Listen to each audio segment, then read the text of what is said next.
digamos, de puerta de salida, cuando el 117 más bien se pone una traba y estamos en el medio de una crisis política, ¿no?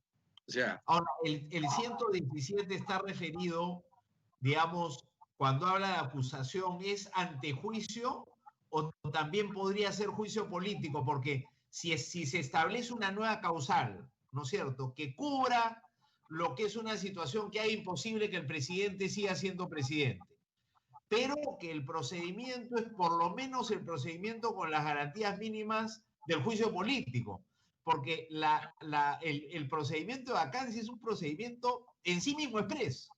Entonces uno sí, dice, pero digamos, la solución no está en la Constitución, habría que modificar el reglamento del Congreso. Entonces es más fácil, ¿no? Ahora, el problema está en que así como hoy modificamos el reglamento del Congreso, el día de mañana se puede cambiar también, ¿no? Entonces, para darle una cierta estabilidad digamos, a la decisión, digamos, de la vacancia, esa regla debería estar en la Constitución, claro, para que no se esté alterando según cambien las composiciones de los congresos, ¿no? o sea, yo no sé cuán, digamos, especial y extraordinario ha sido este periodo, ¿no? Que le toca a PPK y por supuesto que hereda Vizcarra, pero parece que no ha sido tan extraordinario porque le pasó a Belaúnde y le pasó a Bustamante, ¿no? O sea, mira, en cuanto entre el 45 y el 20 ha ocurrido por lo menos con 4 presidentes, porque dicen que la situación de Fujimori no era la misma, pero Fujimori tampoco tenía mayoría propia en las cámaras, ¿no? Ni un aliado permanente. Ahora, hay muchos que dicen que en realidad la razón del autogolpe no fue esa, pero digamos, si lo excluimos a Fujimori, igual son hasta 4 presidentes en un periodo de 70, 80 años, no es poco, ¿no? Pero en el caso del periodo presidencial del 45 al 48, hubo la famosa pues, huelga parlamentaria, ¿no? El Senado se negó a funcionar.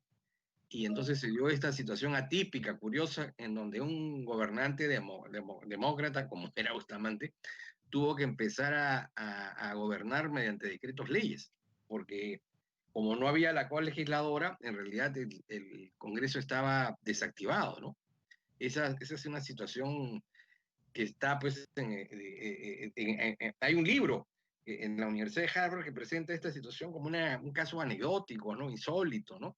En donde el propio Parlamento se declara en huelga, ¿no? Y se niega a sesionar.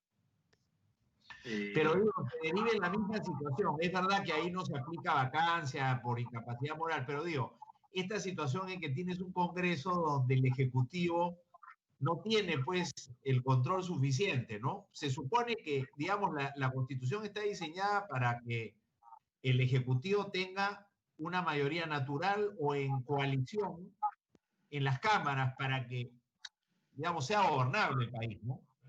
Si tú no cumples con ese requisito, la inestabilidad es muy grande y en un clima de inestabilidad como ese, la figura de la incapacidad moral permanente, yo entiendo la necesidad de una figura de ese tipo, pero por eso digo, de repente se puede meter como juicio político, o algo como el impeachment, digamos, pero que dure un poquito más y que tenga más garantías porque si no, me parece que le suma a la incertidumbre e ingobernabilidad que genera ese desequilibrio de poder entre ejecutivo y legislativo, ¿no?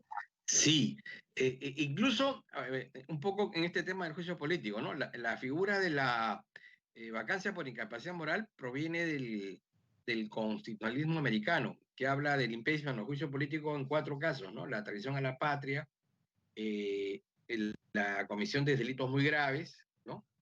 El cohecho y el 4º caso, las inconductas, ¿no? Las inconductas graves, dice, o sea, o sea, digamos, no lo califica como delitos, lo califica como inconductas. Entonces, históricamente siempre la vacancia, por razones de inconducta, que no son penales, son expresión de un juicio político. Y se podría eventualmente aplicar las mismas reglas que se aplican para el artículo 100, ¿no? Sí, Que es un proceso un poquito más largo, ¿no? Es un poco más largo, efectivamente, es un poco más largo. Y si existiese bicameralidad, eso asegura incluso, primero, más tiempo, pero en segundo sube, lugar, ¿no? claro, además ya sería, uno es, digamos, la Cámara que acusa y la otra que es la que decide, con lo cual se hace más compleja la decisión, ¿no? Lo Cual otro que ayuda. ha planteado la comisión que presidió Fernando Tuesta fue que coincidan, digamos, las elecciones al Congreso con la elección presidencial en segunda vuelta, para que haya cada 5 años una concentración en los finalistas, digamos, para darle así al presidente una mayor representación en el Congreso. Pero es muy resistido porque los partidos creen que eso eliminaría a los más chicos, ¿no? Sí. Y mira, Francia, que es Francia en realidad tiene la elección después de la segunda vuelta presidencial, ¿no? Hay 3 vueltas. Y Sí. funciona. Mira, Macron no tenía ni partido y ahora tiene mayoría en las cámaras porque, claro, sabiendo que ya lo tienes de presidente, la gente dice, bueno, si votamos por él para presidente, démosle, ¿no? Démosle un Congreso que ayude. Ahora hay que sostenerlo, ya lo elegimos, ahora hay que sostenerlo con un parlamento que lo apoye, ¿no? Claro, sí. Ahora, y la otra que han planteado es la renovación por mitades, ¿no? Porque, claro, pensando en este periodo, uno dice, si había renovación por mitades, de repente no llegábamos al 30 de septiembre, ¿no? el problema de la renovación por mitades es que hace que el país esté continuamente en campaña, ¿no? Porque tenemos las campañas para los gobiernos regionales y los gobiernos locales, las presidenciales y las parlamentarias, ¿no? Y luego a mitad de periodo, otra elección. Entonces, es un país que está permanentemente convulsionado por la agitación, la propaganda, digamos, para ganarse los espacios electorales, ¿no? No hay descanso. Lo que propuso esta comisión es que se amplíe el mandato de gobernadores y alcaldes a 5 años y que se tenga, digamos, 2 elecciones cada quinquenio. Aquella en la que se elige al presidente y me imagino una parte del Congreso, y otra mitad de periodo donde eliges a gobernadores y alcaldes y la otra mitad del Congreso. Esa creo que es la lógica. Igual tendrías 2 grandes elecciones en 5 años. Puede ser mucho. Sí, está bien. Si son 2, podría ser, ¿no? Ahora ustedes dicen que si ya tienes renovación por mitades, ya no puedes tener disolución del Congreso. Sí, pues porque en realidad la renovación por mitades es una invitación a que el ciudadano se pronuncie si va a apoyar o no va a apoyar al gobierno de turno, que es la respuesta a la disolución, ¿no? O sea, ya no tendría sentido. Sería menos traumático. Claro, porque uno espera, ¿no? Uno espera a que... Ahora, lo otro que puede ocurrir es quitarle muy rápido a los ejecutivos el apoyo del Congreso, porque te da gobernabilidad ganar, aunque después tú te vuelvas impopular, ¿no?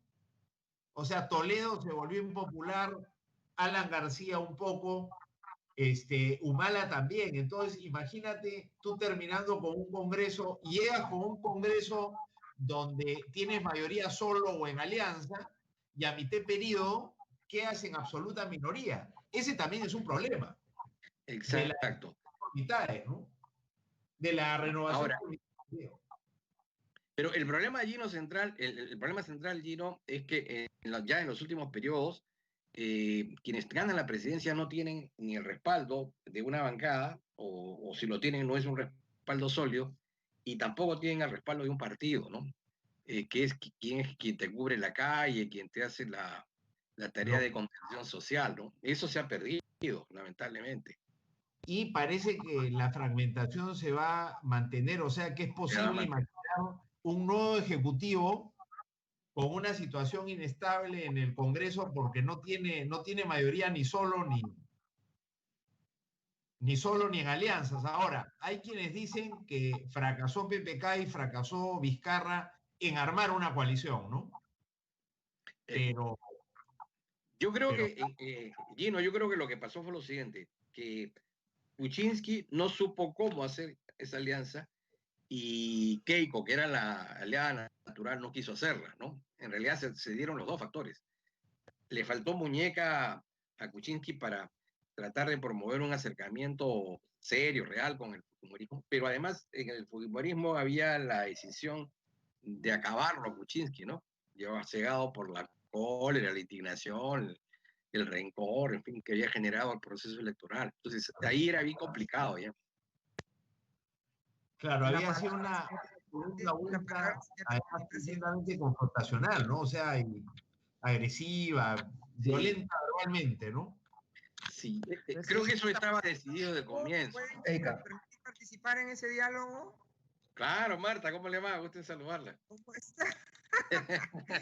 Perdón, Estamos en la sección chismes y rumores. sí, lo que pasa es que, cuidado, yo discrepo de esto de que por cólera, ¿no? Keiko Fujimori y la bancada, además hablo de Keiko porque ella dirige la bancada, la coordina con ella en todas las reuniones de bancada. Esta vez ya no lo hace porque tiene prohibido por el fiscal Pérez, ¿no? Contactarse con algunas personas, entre ellas conmigo. Y entonces ya hay más limitaciones, pero no hay que olvidar que desde siempre, desde el primer momento, se le dio el voto de confianza a todos los gabinetes. Es más, se aprobó una ley de presupuesto que la felicitó el ministro de Economía y Finanzas. O sea que yo creo que no hay que contribuir a una imagen que no es la más exacta.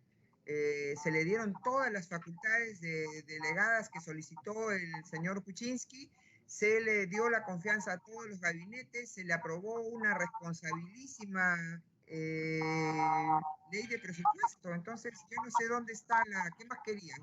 Yo creo que desde siempre más bien, y ahí han quedado ya el señor Humala ha acreditado hace algunos meses en declaraciones a la prensa que él ya habló con el señor Kuczynski antes de que Kuczynski asuma, habló con él sobre la posibilidad de disolver el Parlamento porque no le parecía al señor Kuczynski posible tener una mayoría del fujimorismo. Entonces, yo abono a que tengamos diríamos, una apreciación mucho más ajustada a la realidad, obviamente respetando los puntos de vista, porque al final se trata de Buenas tardes a todos. Bueno, No quiero interrumpir, pero se nos hace un poquito tarde. ¿Qué tal, no salva Marta, la Gino? campana. Sí, mejor, para que no se peleen. Buenas tardes a todos. Bueno. Hola, ¿cómo estás? ¿Qué tal, Víctor? ¿Cómo estás? ¿Qué Buenas tal? tardes a todos. ¿Qué tal? ¿Cómo estás, hermano? ¿Qué tal? ¿Cómo estás? Bueno, vamos a comenzar siendo exactamente las 3:15 de la tarde, 3:15 de la tarde. Hemos esperado unos minutos porque acabamos de terminar la sesión de la Comisión de Justicia. Hemos dado unos minutos para que, y Marta lo sabe, al igual que Carlos y entre otros, dar tiempo a que los amigos nos reenganchemos ahora en la Comisión de Constitución. Justo acaba de terminar la de Justicia. Y bueno, vamos a comenzar. Vamos a doctora Patricia Ural, secretaria técnica, por favor, engancharnos en la plataforma virtual Teams, hacer lo posible para que también nos siga el canal del Congreso, como siempre, el 550, cable canal del Congreso, y también, evidentemente, la plataforma de Facebook para la publicidad del caso para esta sesión extraordinaria, la 20ª sesión extraordinaria, 20ª ya, de la Comisión de Constitución. Siendo entonces hoy día, miércoles 7 de octubre de 2020, muy buenas tardes a los señores congresistas, a los señores invitados, también muy buenas tardes, expositores, siendo exactamente las 15 horas con 17 minutos, 3 de la tarde con 17 minutos, de hoy, 7 de octubre de 2020, a puertas de celebrar un año más, 140 años de esa gesta de Miguel Grau, el combate de Angamos. Vamos a proceder a pasar la lista de asistencia a efectos de verificar el quórum reglamentario para dar inicio a la presente sesión. Secretaria técnica, por favor, sírvase pasar la lista de asistencia de los señores congresistas. Buenas tardes, señor presidente. Buenas tardes, señores congresistas. Buenas tardes, señores invitados. Procedo a pasar lista en orden alfabético. Señor congresista Aliaga Pajares. Congresista Almerí Beramendi.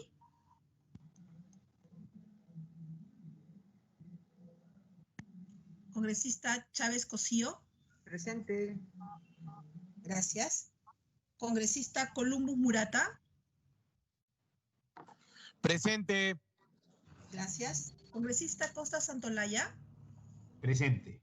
Gracias. Congresista González Cruz. Congresista Cupio Ríos. Buenas tardes con todos, presente. Gracias. Congresista Lazo Villón. Lazo Villón presente. Buenas tardes. Gracias. Congresista Lizárraga Houghton. Lizárraga Houghton presente. Buenas tardes con todos. Gracias. Congresista Yaugui Romero. Presente. Gracias. Congresista Mamani Barriga. Mamani Barriga presente. Buenas tardes con todos. Gracias. Congresista Messier Ramírez. Presente. Gracias. Congresista Omonte Durant. Congresista Paredes Eizaguirre. Congresista Pineda Santos.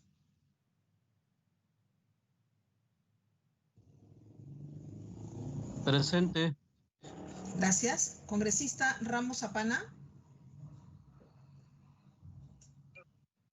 Presente, Ramos Zapana. Muy buenas tardes con todos. Gracias. Congresista Retamoso Lezama. Retamoso Lezama presente. Buenas tardes con todos. Gracias. Congresista Roel Alba.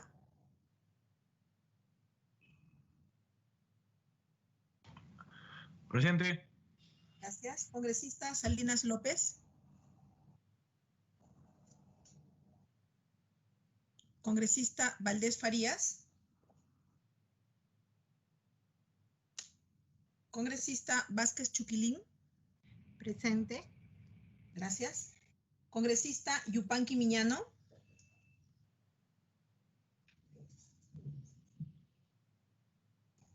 Congresista Quispe Suárez.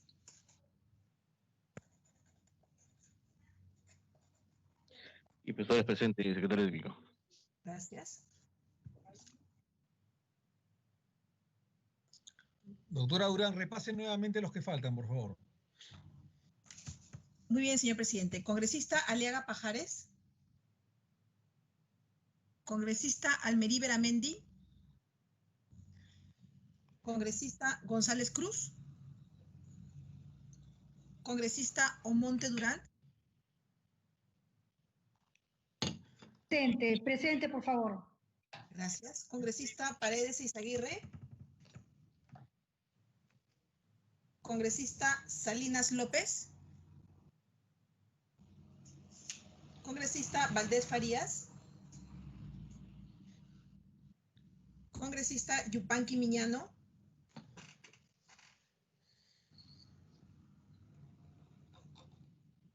Señor presidente, están presentes, contando con su presencia, 17 señores congresistas, 16 titulares y el señor congresista Quispe Suárez, accesitario en reemplazo del congresista Valdés Farías. El quórum para la presente sesión es el de 13 señores congresistas. Tenemos también la licencia del señor congresista Raime Marín. Tenemos el quórum suficiente para poder iniciar la sesión. Ok, muchísimas gracias, doctora Patricia Durán, usted siempre tan diligente. Entonces, con el quórum correspondiente se da inicio a la vigésima sesión extraordinaria de la Comisión de Constitución y Reglamento correspondiente al periodo de sesiones 2020-2021. Hoy en el día, siguiendo con nuestra conferencia sobre la viabilidad y pertinencia y bondades de reinstaurar el sistema bicameral en el Parlamento peruano, hoy día también tenemos a otros ilustrísimos invitados. Ustedes bien saben, hemos comenzado desde el mes pasado y todo este mes también tanto septiembre como ahora octubre, un ciclo de conferencias, más allá también de lo que avancemos maratónicamente, como siempre lo hacemos con otros puntos y otros proyectos y predictámenes de otros temas. Pero hemos comenzado un ciclo de conferencias con respecto a la viabilidad y para escuchar las bondades de restaurar el sistema bicameral, de restaurar el Senado de la República después de 28 años. Y es por ello que hemos invitado a ilustres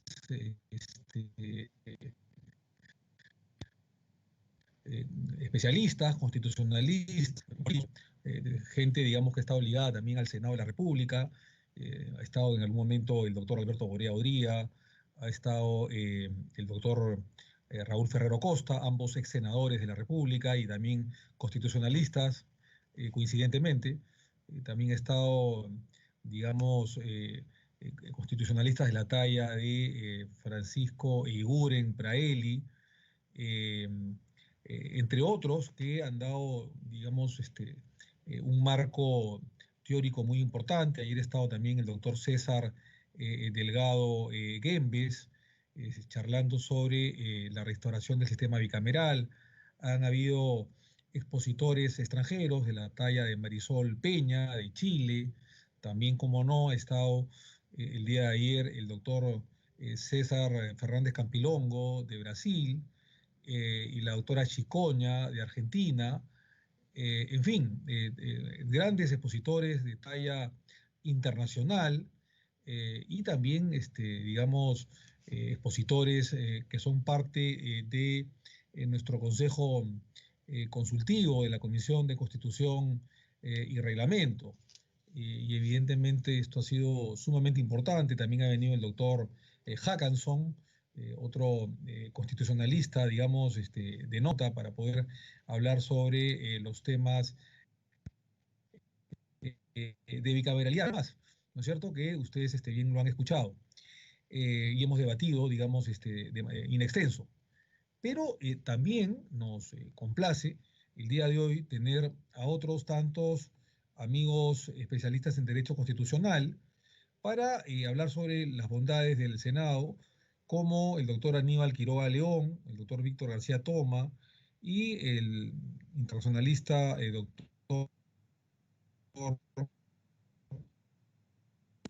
Javier González, desde el punto de vista con relación a la pertinencia y viabilidad de los proyectos de ley 3996-2018, 4111-2018, 4727-2018, 6123-2020, Congreso de la República, 6132-2020 y 6281-2020, todos Congreso de la República, de diferentes bancadas, en su momento del Partido Liberal, del Partido de la Bancada Morada, de Acción Popular, hay dos de ellos, de Alianza para el Progreso, que es un proyecto de quien habla, en fin, y otros proyectos que se siguen sumando de otras bancadas que ya están entrando por, digamos, la mesa de partes, quienes proponen desde diversas ópticas, matices, la reforma constitucional, instaurando la bicameralidad en nuestro texto constitucional.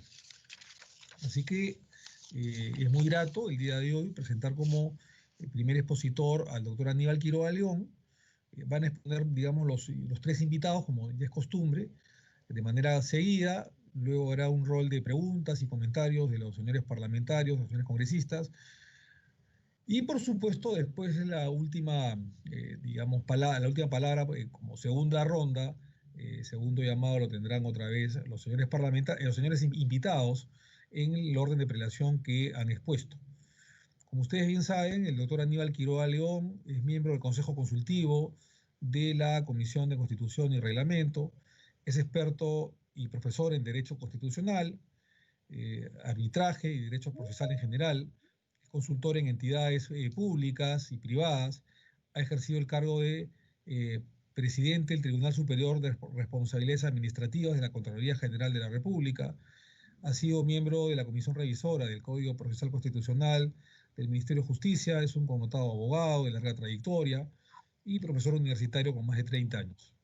Así que, sin mayor trámite, porque es ampliamente conocido, no es la primera vez que viene a la sesión de la Comisión de Constitución, es una persona amiga, un hombre, un jurista de la casa la reforma política y electoral, que es el doctor Aníbal Quiroga, así que ya ha venido anteriormente y va a seguir seguramente viniendo porque es un directo jurista y un directo amigo. Así que todos lo conocemos y le agradecemos su presencia y su participación con total afecto y simpatía al doctor Aníbal Quiroga León, quien le damos el uso de la palabra por el tiempo que él considere pertinente. Adelante, doctor Quiroga. Encantado. Muchas gracias, señor presidente. Sí, un saludo especial a los miembros de la Comisión de Constitución y Reglamento y también para los demás invitados, los amigos Domingo García de la UNDE, Víctor García Toma y quienes más han sido invitados en esta oportunidad. El tema que es centro de la convocatoria es ciertamente importante y trascendental. Y es importante y trascendental porque implicaría una reforma política capital para el Perú, casi 30 años de la reforma que se hizo a raíz del golpe de Estado del año 92 y la vigencia de la actual Constitución del año 93, que es el regreso a la bicameralidad, es decir, cambiar parte sustantiva de la Constitución para poder hacer ingresar un Senado.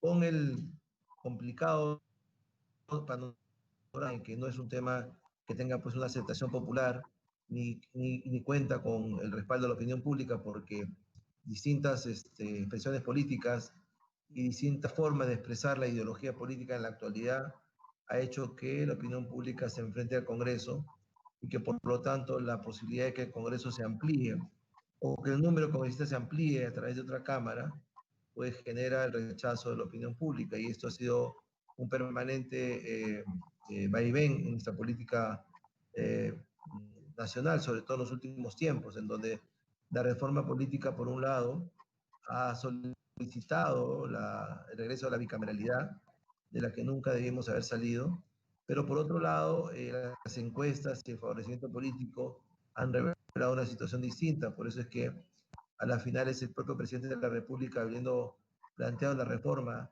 para la bicameralidad, terminó observándola, ¿no? Y es un tema, como repito, muy importante para quienes quieren ver o ver que el Estado tenga una estructura mucho mejor. Diría que hay quienes manejan el Estado con un utilitarismo fácil, que lo manejan y se acomodan a lo que hay.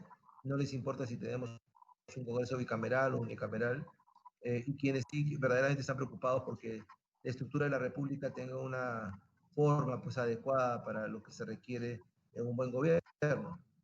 Definitivamente la instalación, desde mi punto de vista particular, dicho esto con todo respeto para todos, la instauración del Congreso unicameral ha sido pernicioso para el país. Ha sido fundamental en el deterioro de la imagen del Congreso, en el deterioro del trabajo del Congreso y en la calidad legislativa y los actos que el Congreso ha podido emitir.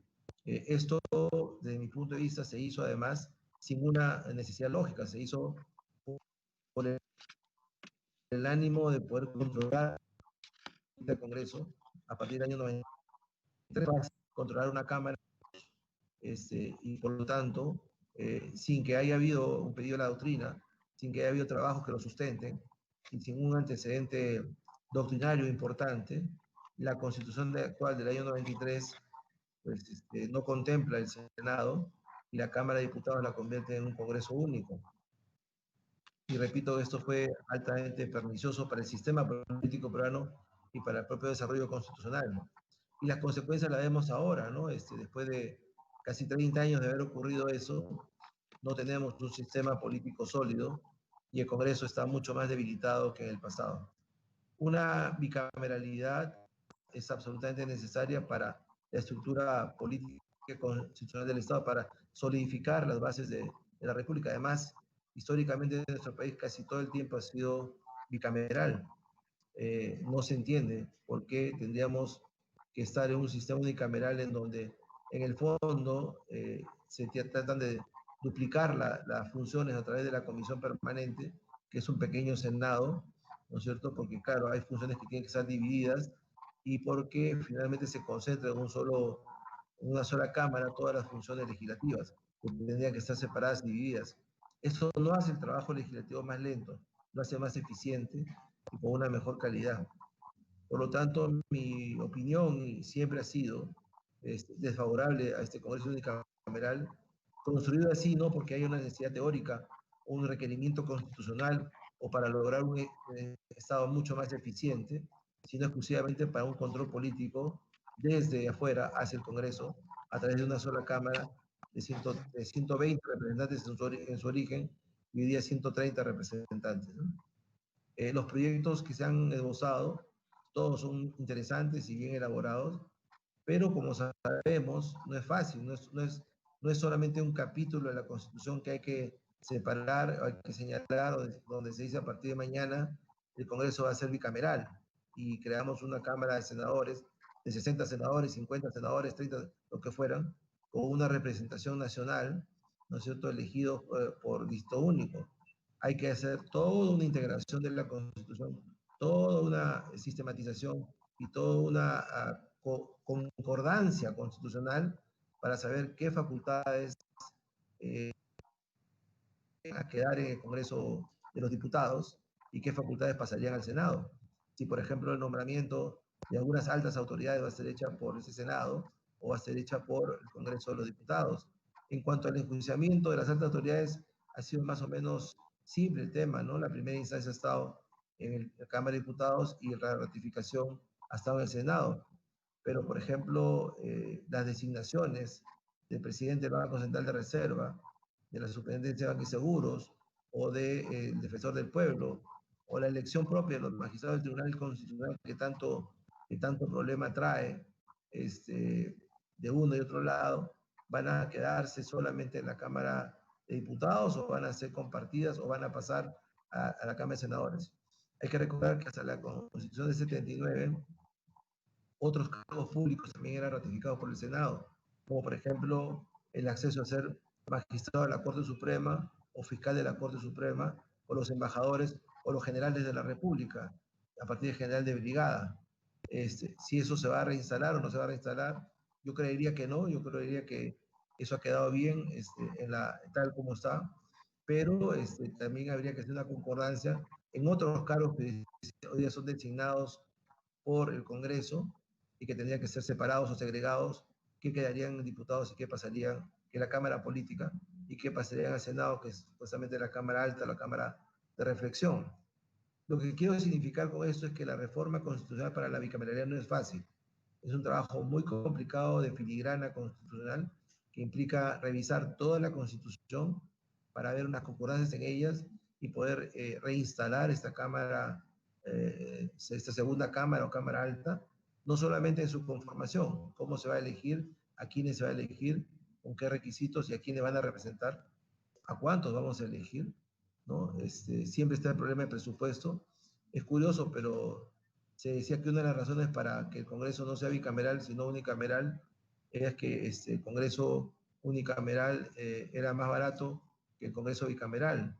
Y con el tiempo, el Congreso unicameral gasta 5 veces más presupuesto que el Congreso bicameral. Entonces, no es solo un tema de presupuesto, es un tema de propaganda que se ha hecho respecto al Congreso en general y que no permite un cambio sustancial, pero como vuelvo a señalar, me parece fundamental que la estructura constitucional del Estado peruano tenga una segunda Cámara. Pero para eso, como también repito, hay que hacer una reforma muy cuidadosa de la Constitución, repaso casi todo su texto, para ver cómo se va a insertar este Senado, con qué facultades, con qué atribuciones, y que otras, aparte de revisar leyes o tener iniciativa de las leyes, si solo va a revisar leyes de la Cámara de Diputados o también va a tener iniciativa legislativa en una forma bilateral. Las leyes iniciadas en el Senado terminan en diputados y viceversa, las leyes iniciadas en diputados terminan en el Senado. Yo pensaría que para ser más práctico es que la segunda Cámara o Cámara de Senadores revise las leyes iniciadas en la Cámara de Diputados para no tener un trabajo cruzado, muchas veces complicado y que no se entienda, para ser más claro, y ver qué altas autoridades van a ser designadas por el Senado.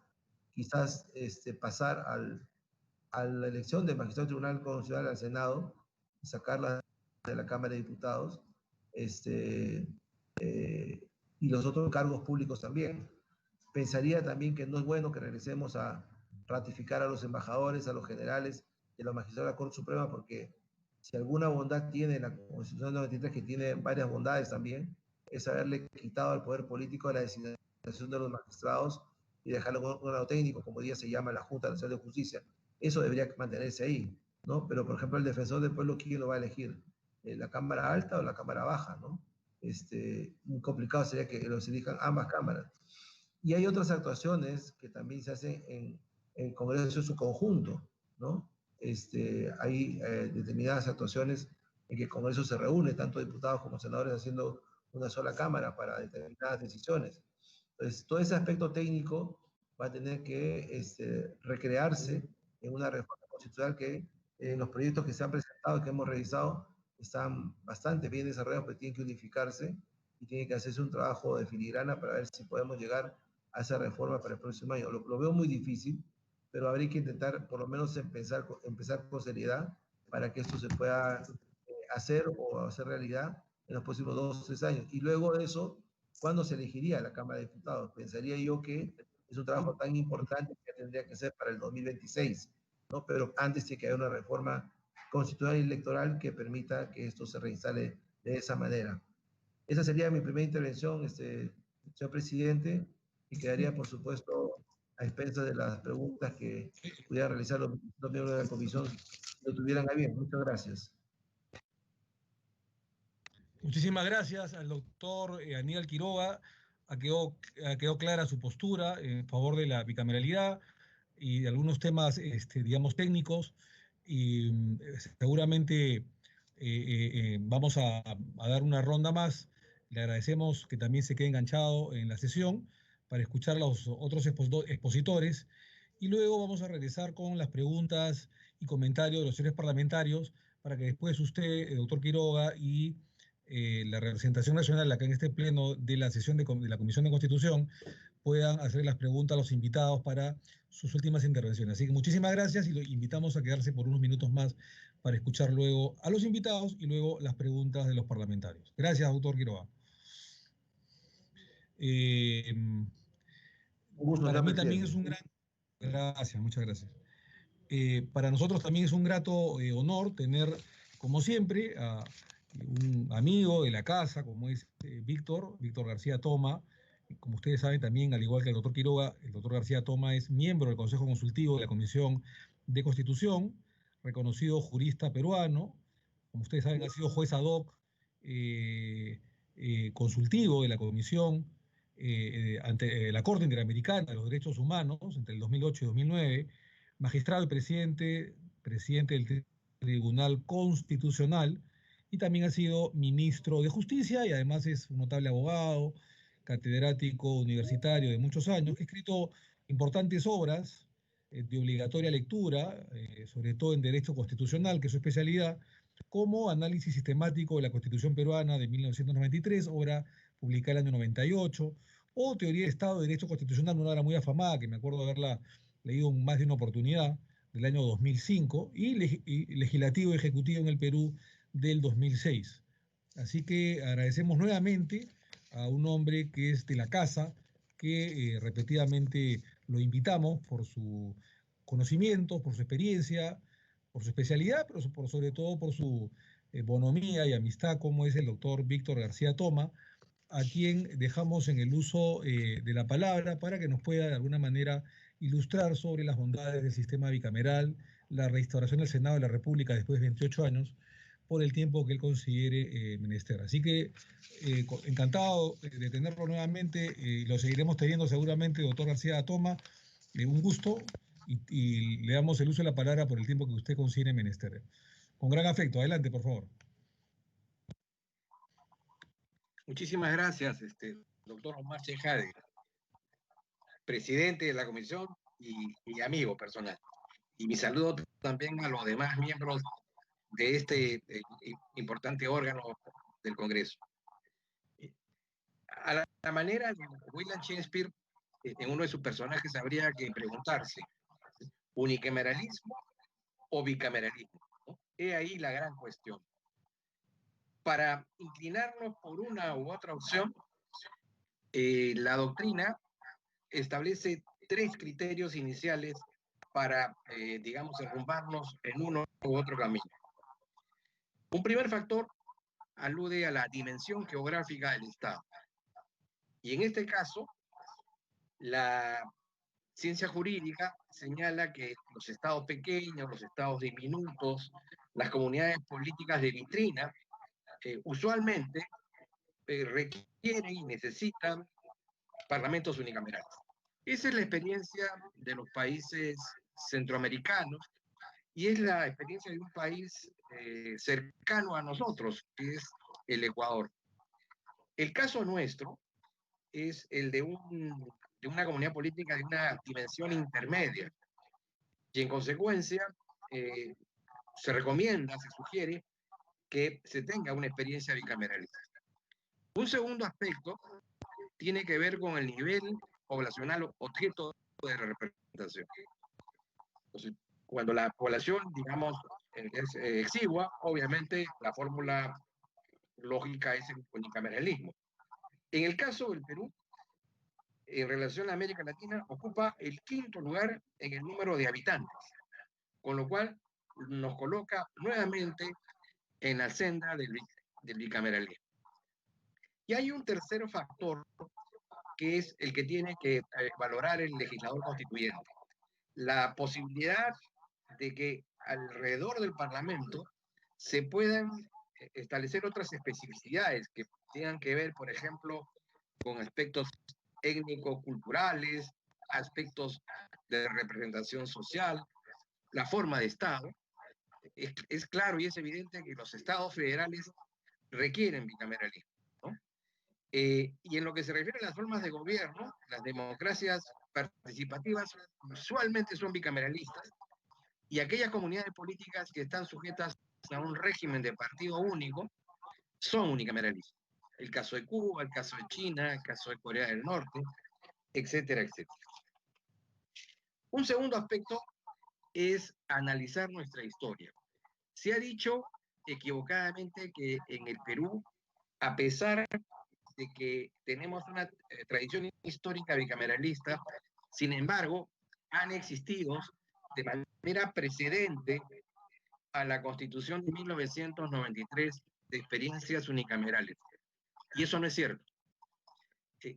La Constitución de 1823, si bien en el capítulo del Poder Legislativo solo hablaba de una Cámara, sin embargo, artículos más adelante, en el artículo 65 y el artículo 187, aludía a un Senado que tenía un carácter revisor.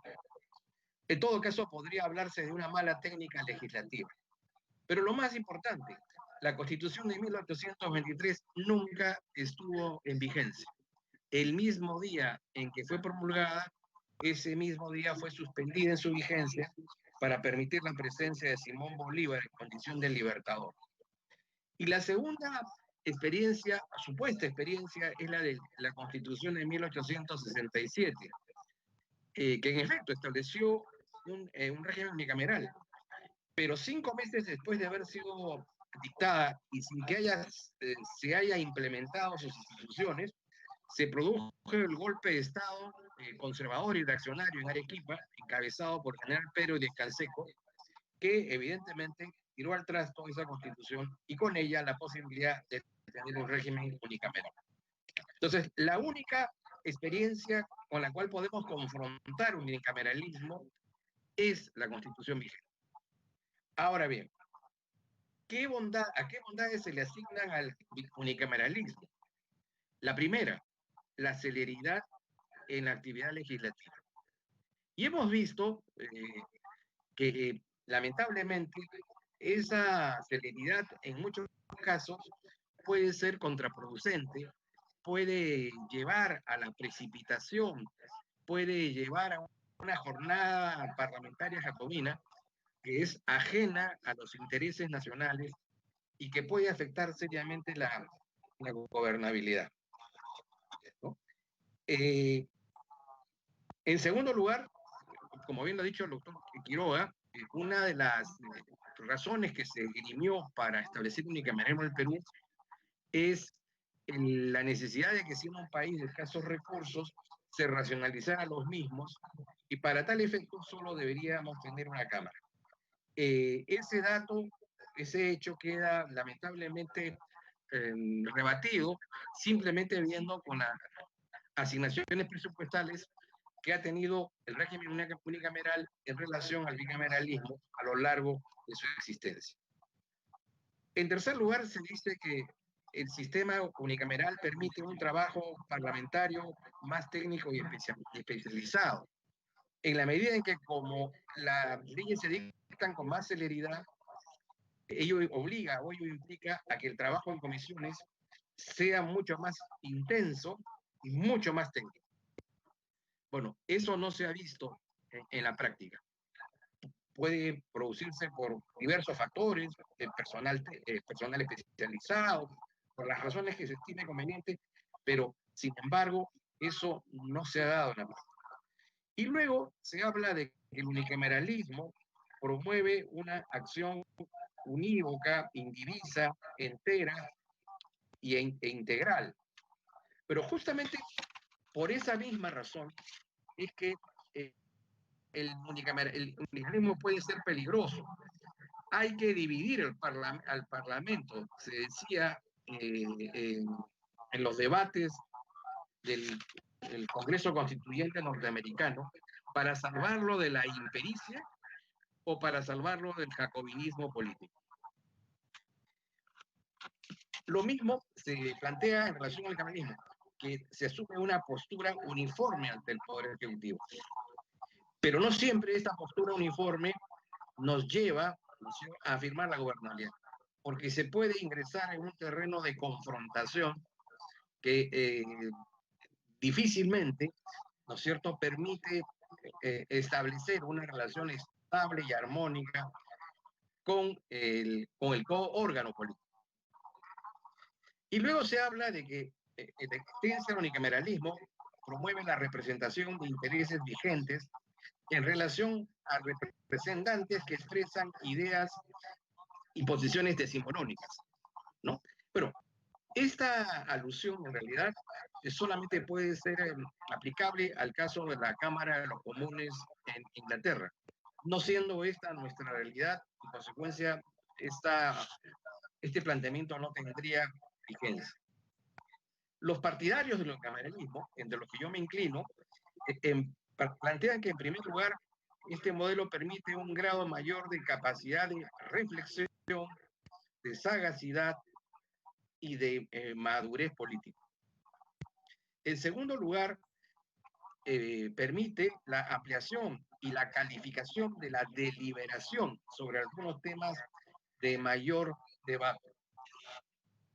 Es el caso, por ejemplo, de la famosa anécdota de George Washington versus Thomas Jefferson, ¿no? Washington era partidario del bicameralismo y en el debate, en el calor del debate, él le pide a Lugier que traiga una taza de café, la cual de manera estentoria, abierta, teatral, ¿cierto?, vierte su contenido sobre un plato y luego de un largo rato señala de que así como el plato ha enfriado el café, la segunda cámara atempera las pasiones, los rigores, los temperamentos súbitos de la cámara. Otra visión del bicameralismo es que permite consolidar las técnicas de control intraorgánico. Benjamin Constant decía, hay que dividir el Parlamento para salvar su autonomía. También porque permite la diversificación especializada de las tareas parlamentarias e insistir en la idea de que coadyuva a la posibilidad de llegar a elementos de transacción con el Poder Ejecutivo en situaciones de crisis. Por último, dos aspectos finales en relación a la parte teórica. Complementa, de ser el caso, las modalidades de representación, porque puede haber un bicameralismo de base territorial, como también se podría crear un bicameralismo de base funcional, es decir, una Cámara que esté dirigida a la representación de intereses ocupacionales, gremiales, profesionales, ¿no? Es decir, que complemente, digamos, los aspectos políticos que se ven en la Cámara de Baja. Por último, concentra el flujo de leyes a expedirse en la medida en que criba su producción, limitando la acción del Parlamento a la dación de las leyes de mayor relevancia, de mayor importancia. Este bicameralismo obviamente tendría que ser, como bien lo señala, creo, el proyecto del doctor Chejade, asimétrico e imperfecto. Eso es muy importante. No repetir el error de tener dos cámaras que simultáneamente realizan la misma función. En segundo lugar, eso implica que debe existir una distinta cuantificación de las competencias. El Senado debe tener competencias menos reducidas, pero no menos importantes.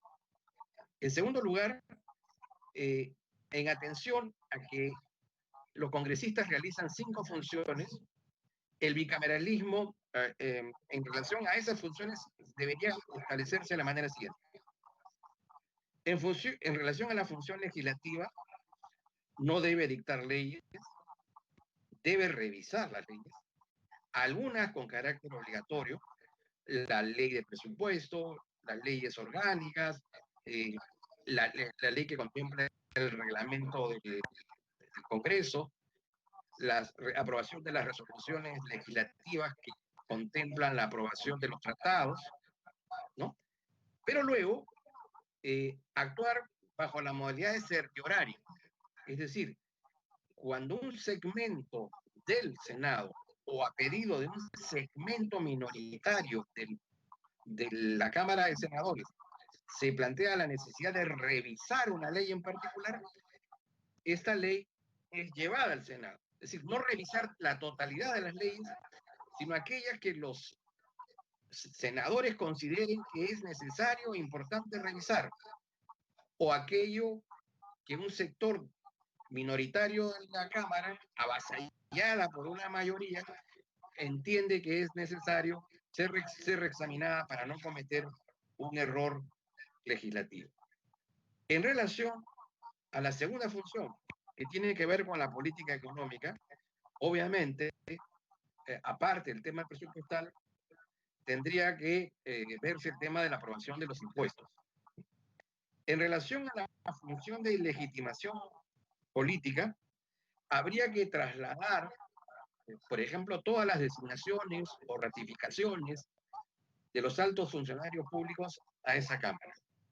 Estoy hablando, por ejemplo, de la designación a propuesta del Poder Ejecutivo, del Contralor General, la ratificación de la designación del presidente del Banco Central de Reserva, ¿no? De la superintendencia de seguros, la elección del defensor del pueblo, la elección de los miembros del Tribunal Constitucional, y habría que agregar, me parece, la necesidad de que el Senado ratifique la designación de los responsables de los organismos reguladores del Estado, que hoy tienen un enorme e importante papel que cumplir, primero de cara para la defensa de los derechos de los consumidores y usuarios, y en segundo lugar, para el mejor funcionamiento del mercado.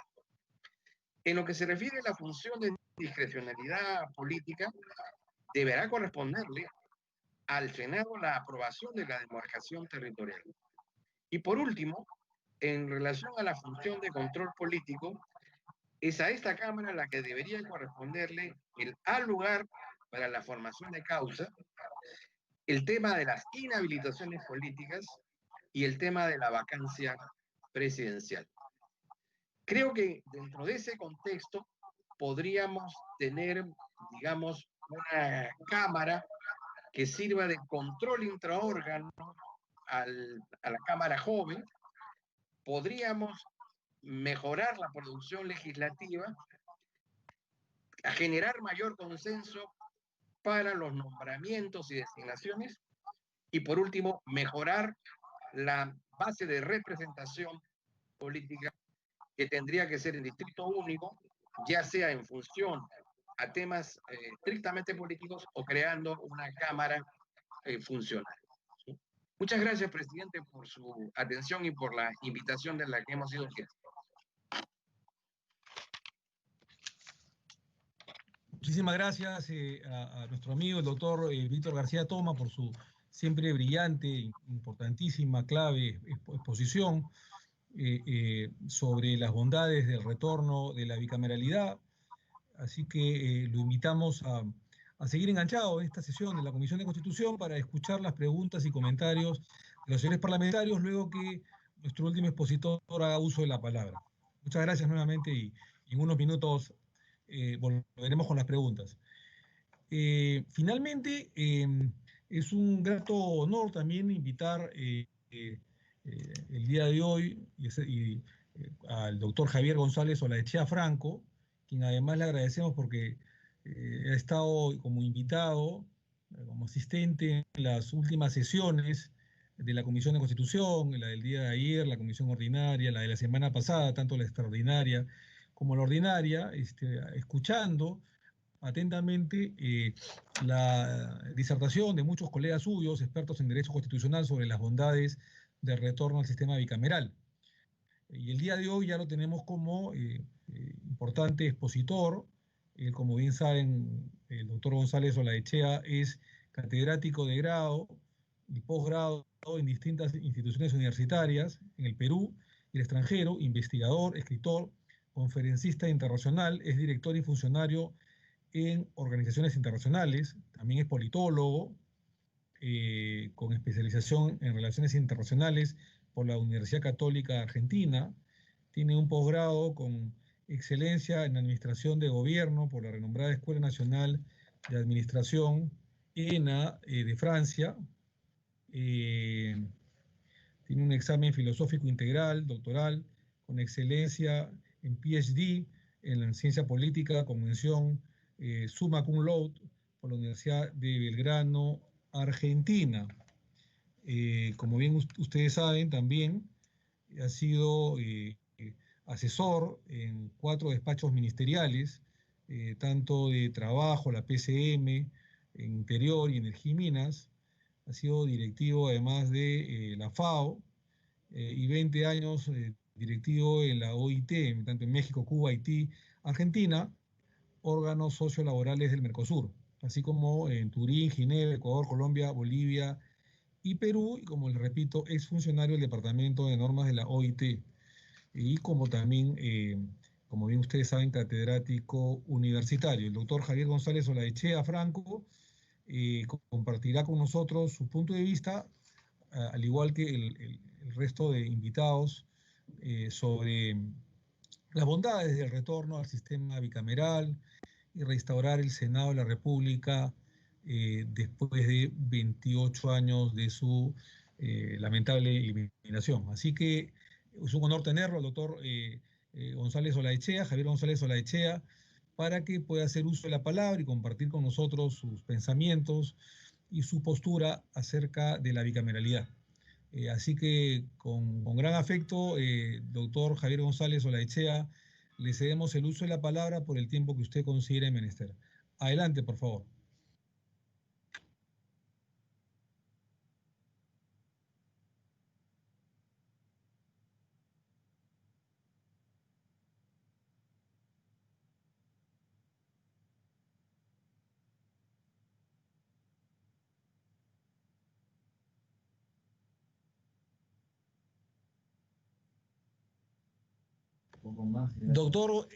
Doctor González Olaechea, no sé si nos está escuchando, le hemos hecho la presentación.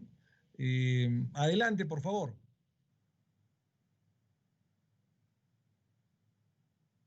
¿Me escucha?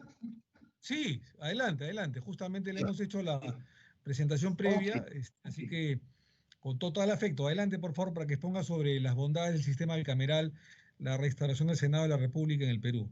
Tiene usted el uso de la palabra por el tiempo que usted considere pertinente y lo escuchamos con total aprecio. Adelante. Muchísimas gracias, señor presidente, por vuestro intervenio. Agradecerle a usted y a todos los miembros de la comisión por la importante iniciativa de abordar la posibilidad de reformas constitucionales en cuanto al régimen bicameral. Importante por razones históricas, importante por la necesidad actual y sobre todo por la perspectiva a futuro. Los legisladores en todas partes del mundo se caracterizan fundamentalmente por legislar en función de la realidad, pero previendo sus consecuencias mediatas e inmediatas en todos los escenarios. Déjenme solamente saludar la memoria del almirante Grau. Mañana es una fecha importantísima para los peruanos, cuyo valor cívico trasciende no solamente el heroicismo militar y la historia peruana, sino que lo ha puesto con justicia como hombre, como peruano, como ciudadano y como militar, marino por cierto, en la historia universal. Dicho esto, ¿cuál es la cuestión? El estado de la cuestión respecto a la situación, al régimen, al sistema político y al régimen parlamentario en general.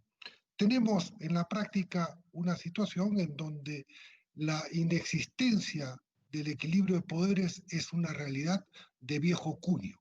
No nos referimos al 5 de abril y en adelante, sino prácticamente a la historia republicana, donde ha habido un enorme desbalance y posiblemente ese ha sido uno de los motivos, una de las causas principales, entre otras, por las cuales no hemos alcanzado en casi 200 años de historia una democracia que se llame a sí misma de forma digna, de manera correspondiente con lo que es un sistema republicano. Ese es el estado de la cuestión, vale decir, tenemos una democracia de baja densidad democrática, con baja participación y, por cierto, con escasa aceptación popular. Yo he querido seleccionar, y tras mi presentación alcanzaré por correo un informe de 30 y tantas páginas, en el cual van a ver reflejadas mis opiniones preliminares y mis reflexiones. He querido privilegiar el enfoque interdisciplinario, es decir, no solamente el jurídico, por cierto que puedo abordar con mediana calidad, pero dado que de lo que se trata es una constitución y una constitución un contrato político, hacerlo desde el abordaje interdisciplinario. Esto quiere decir que lo que voy a sostener tiene el auxilio de un concepto de sistema. Y permítame leer una frase de Heisenberg, que ganó el Premio Nobel de la Física, hoy considerado uno de los padres de la física cuántica, hace prácticamente 90 años, sobre la integralidad del todo. Heisenberg nos recuerda, a los 30 y pico de años había ganado este Premio Nobel, todo tiene que ver con todo en todos los puntos y en todo momento. Todo es relación y nada existe fuera de esa relación. Hoy esta es una certeza matemática de la naciente era disruptiva. Estamos en la transición de una era de cambios a un cambio de era que yo denomino la era disruptiva y sobre la cual también me dedico, o respecto a lo cual también me dedico e investigo. ¿Un sistema qué es? Es un conjunto de elementos relacionados entre sí que funcionan como procesos, digamos, acumulados de manera que puedan estos elementos que lo componen, por definición multidimensionales, lograr unos objetivos determinados. Pero detrás del análisis de un sistema, y el sistema político es un sistema político, y el sistema o el régimen bicameral o el régimen parlamentario, primero antes del régimen bicameral, también es un sistema o es un subsistema, como lo es la economía, como lo es la vida en sociedad y como lo es el Estado. Es decir, todo forma parte de un sistema general, cuyo origen obviamente está en el Estado contractual. Nos lleva a que tengamos que abordar los problemas y especialmente las reformas conforme a lo que es un pensamiento sistémico. Y el pensamiento sistémico es aquel que integra todas las variables de manera de procesos y secuencias con el objetivo de alcanzar los fines que previamente han sido determinados como benéficos para el sistema.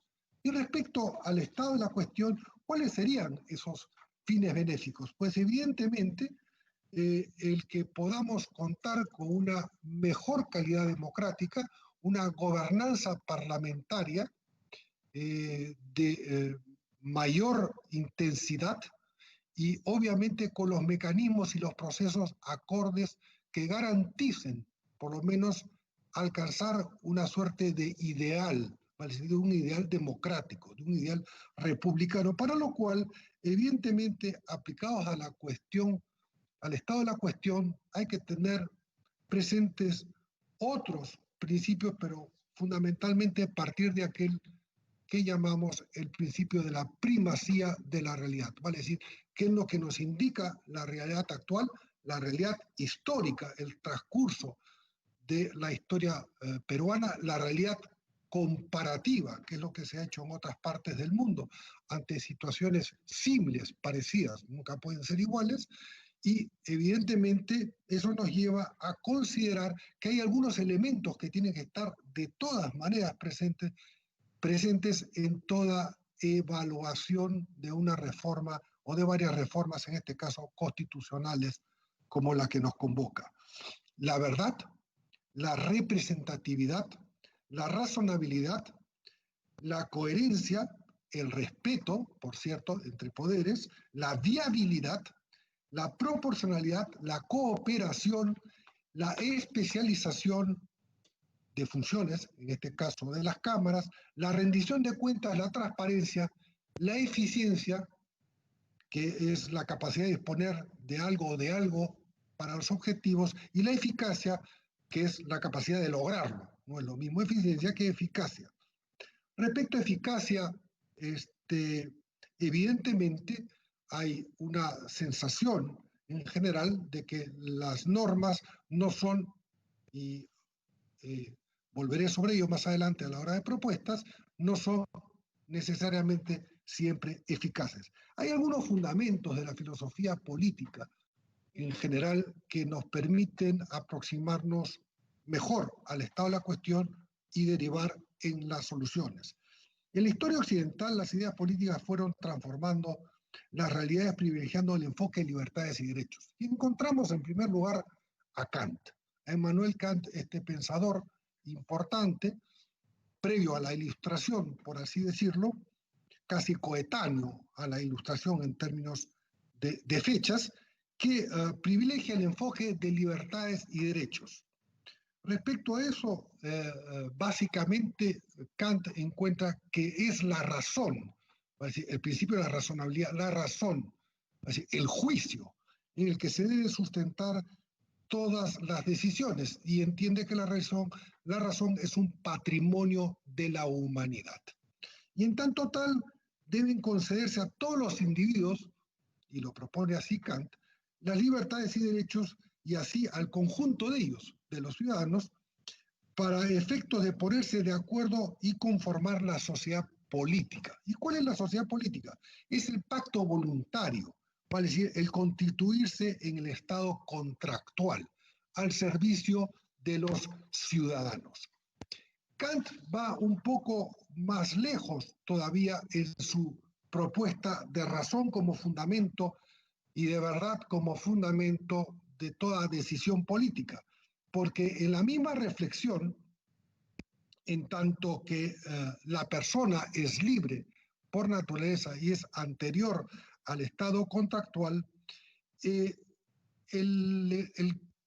estado contractual, va a decir, el contexto y el texto de la Constitución nos debe proteger a los hombres, a los ciudadanos, por él, va a decir, por la propia Constitución, o sea, el Estado constituido por la Constitución, de él, del Estado mismo y de terceros. Vale decir, Kant ofrece así para la reflexión filosófica, jurídica y política la correcta relación entre el creador político y la institución por él fundada, el Estado mismo.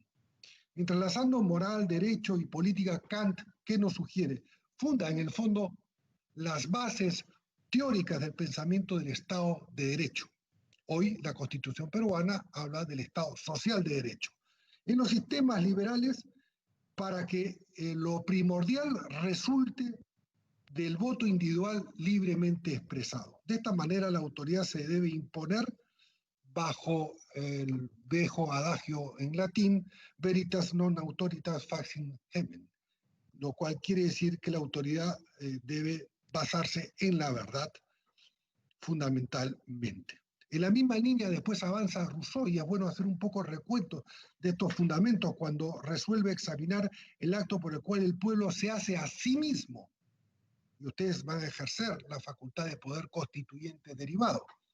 Asimismo, un sujeto colectivo que conlleva la unidad y la fortaleza de cada uno de sus miembros, porque sostiene que siendo la fuerza y la libertad los primeros instrumentos de su conservación, ¿cómo los podría comprometer sin perjudicarse y descuidar a sí mismo? Esto lo determina en un nuevo pacto social cuando afirma que se ha de buscar una nueva forma de asociación que defienda y proteja a toda la persona con la fuerza común y de los bienes así asociados. En la actualidad, la autoridad que debemos imponer, acorde al derecho y a la política, y a la primacía de la realidad, debe guardar la misma lógica, vale decir, nos conduce, de otra manera no podría ser, a dilucidar qué es lo que ocurre, por qué ocurre lo que ocurre, y las posibles soluciones para superar el estado de la cuestión, vale decir, el desequilibrio de poderes que prima respecto a la existencia de un régimen unicameral, entre otras características y condiciones del Estado actual. La realidad nos obliga a reconocer entonces y actuar correctivamente, y por eso he saludado estas iniciativas. Respecto a la inexistencia de un verdadero equilibrio de poderes, en tanto que es en la historia peruana posiblemente la razón más concurrente, más recurrente de los golpes de Estado y de las inestabilidades democráticas que se podrían referir en un capítulo más histórico de la realidad peruana.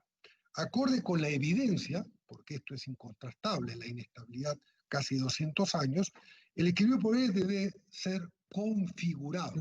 Yo no quisiera hablar de la reconfiguración, porque siempre ha habido una suerte de desequilibrio de poderes, configurado en concordancia con el principio de la primacía de la realidad y con la idéntica lógica del razonamiento de la razón y los enunciados de razonabilidad, coherencia, respeto y de los procesos acordes. Toda vez que estamos frente a un contrato social, que es una constitución, en su doble condición, la constitución es un factor originario y también es un factor derivado. Las ciencias y las praxis políticas deben permitirlos de limitarlos en sus fueros, vale decir, al régimen bicameral, por un lado, y dentro del régimen bicameral a cada uno de sus componentes, como parte del sistema político republicano peruano. El conocimiento humano nos ayuda, evidentemente, de forma interdisciplinaria para entender que detrás de todo esto hay una enorme cantidad de percepciones individuales, perspectivas de subjetividad, intereses respecto a lo individual y lo colectivo, y todo relacionado, y la Constitución es parte de ello, principal, al ejercicio del poder, tanto del poder formal como del poder informal, por así decirlo.